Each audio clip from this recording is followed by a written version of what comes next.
Dan Stewart after Saturday's game away at Blisworth. Dan, probably the first game that we've gone in, I guess, as underdogs this year. Well, certainly, big underdogs going away to Blisworth, 8 out of 8, 100%, record in the league.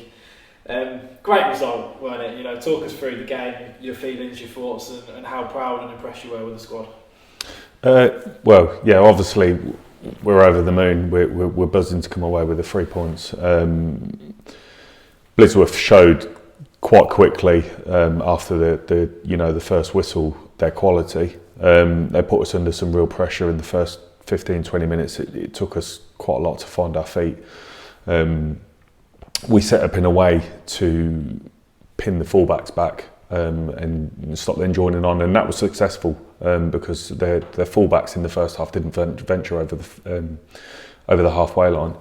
In terms of pattern of play, when we strung a few passes together, we did get in. I mean, Camacho hit the crossbar and stuff like that, but they probably had 3 chances where if they put them away, the game's probably done.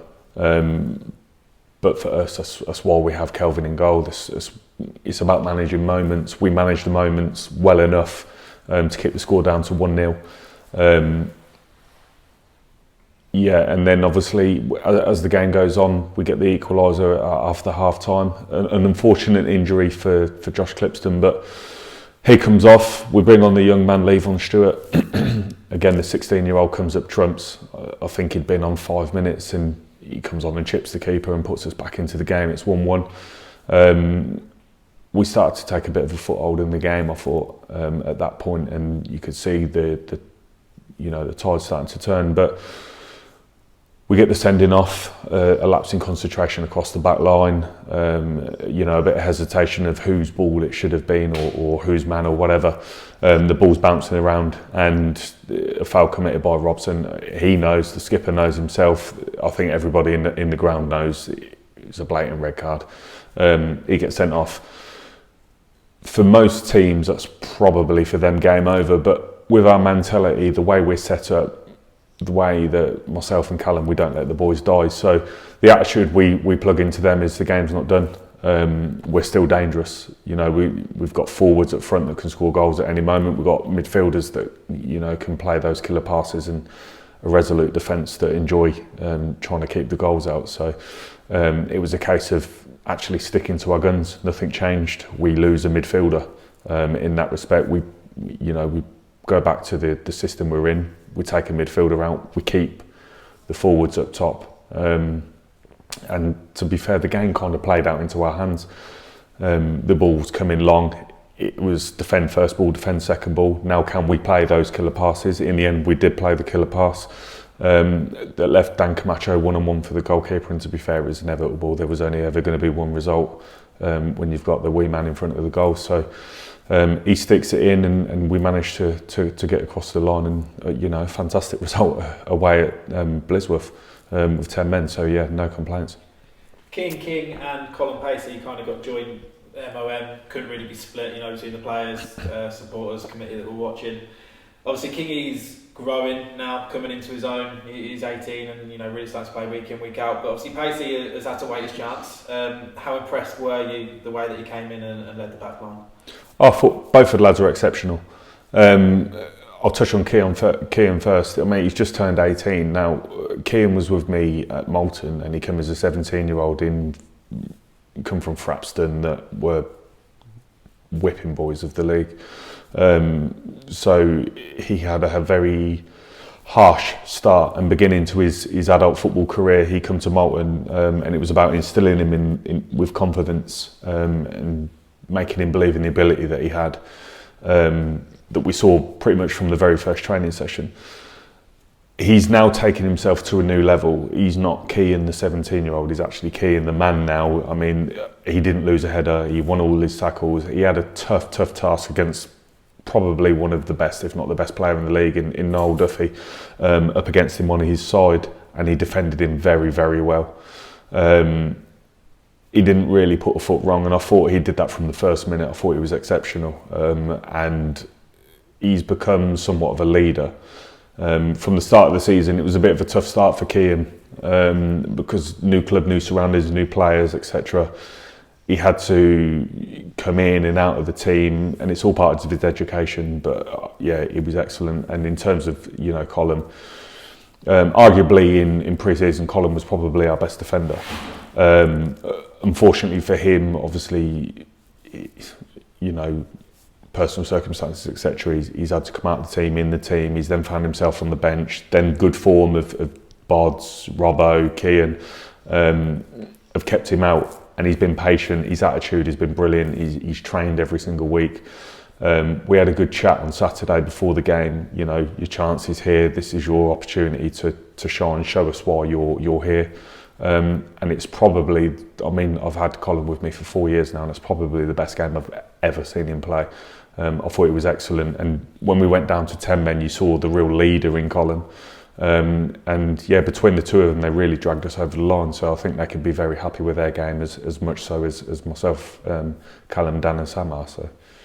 Yeah, I guess something that's interesting, outsiders watching, supporters, etc. Probably our two best games this season have actually been when we've been down to 10 men. Road in the Gordon Barnes Cup, when 1-0 down, 10 men, turn it back to 3-1.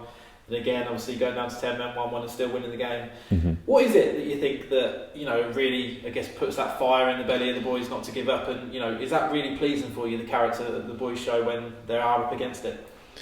Yeah, I think, we're very careful with our recruitment here. So you're only here if you fit the character and the criteria that we are as a management team. So, for anybody that knows me, I'm a very passionate person.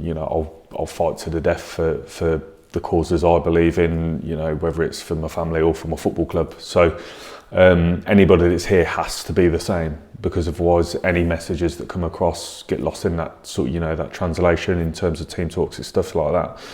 When we go down to 10 men on the two occasions, it's been a case of we don't panic. We don't need to panic. One player doesn't make our team. Actually, it's the whole squad, and even the lads that were on the bench, even the ones that didn't come on, played their part on Saturday in terms of the encouragement and keeping everybody going, giving us that extra man to actually make sure that psychologically it was still 11 against 11. I think if you was to speak to the Blisworth guys, okay, they're probably upset and rightly so, but it probably felt like they were still against 11 men. We have a mentality that's it's a never say die. Even the games that we've lost 4 games this season, all by 1 goal, and they've all been close, fine margins. It could be a bit of luck or a bit of exceptional quality in the box, etc. That's put us to bed. But it takes a lot to really be able to put us away, and going down to 10 men is, like I say, for a lot of teams it's a difficult task. For us it's a difficult task, but given the mentality we've got and the belief we've got in ourselves and as a group, that gives us the tools to kick on, really try and take points. And luckily in the 2 games, one put us through to the cup quarter final, and one's took a big scalp at the weekend. So yeah, we're happy with that. Finally, the big games keep coming. On to the Junior Cup, last 16 this weekend at home to obviously Raunds, who are in the league above us. What are your thoughts going into that? How kind of big is the Junior Cup in your plans, in your mind, and how do you approach the game? Yeah, tough game. Opposition that are higher than us in terms of National League standings, etc. Will the game be easy for them? No, it won't. It's not going to be an easy game. It's not going to be an easy game for us, but equally we'll make it tough for them. We are at home, if there is such thing as home advantages at these lower levels. We take the game as the same as we take every other game. I touched on it before. The games we've lost by 1 goal, so it's not like we've been battered by teams.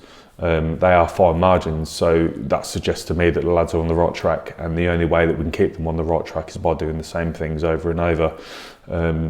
Keep repeating the good stuff, and eventually when it does click and it keeps going, it becomes a process, and you repeat the process, and it's a good process, and obviously it gets us over the line. So Saturday we expect no different. It doesn't matter to me and the management team. It doesn't matter to the lads who plays, as long as everybody gives their all for the shirt. We're confident that we can get the points in the league and we can get wins in the cup. So we treat Raunds exactly the same. It doesn't matter. It's 11 v 11, so we'll go out there and give our all, and hopefully come Saturday 5-6 o'clock we're all celebrating again with a win into the next round of the Junior Cup. Brilliant. All the best for Saturdays, guys. Top man.